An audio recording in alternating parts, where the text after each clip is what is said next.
still waters run deep is a proverb of Latin origin now commonly taken to mean that a placid exterior hides a passionate or subtle nature.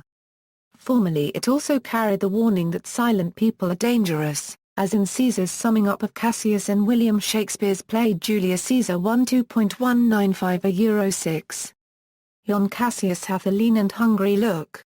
He thinks too much. Such men are dangerous. This interpretation was also given currency in the commentaries of those who based a fable on the saying.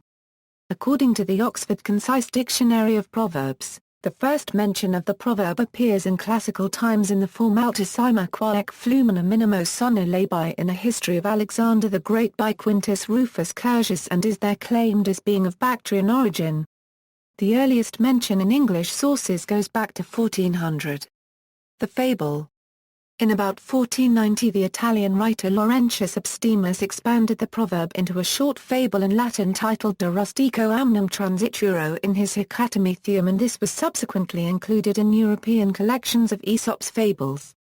In 1692 Roger L'Estrange included an outline of the Abstimus version in his edition of the fables under the title of A Country Man and a River, along with the interpretation that men of few words are dangerous. A country man that was to pass a river, sounded it up and down to try where it was most fordable, and upon trial he made this observation ohmed, where the water ran smooth, he found it deepest.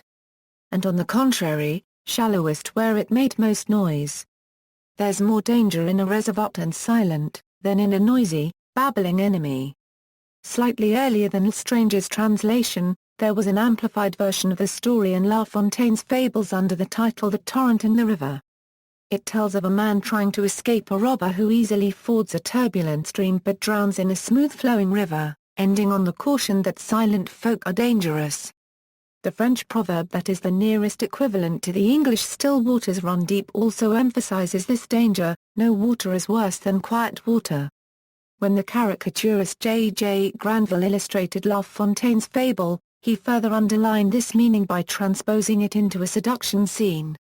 In the background a capering donkey and a shrew are advancing along the road, watched by a woman whose hands are clasped by a sleek cat. Unnoticed at her feet, a snake is slithering through the grass. References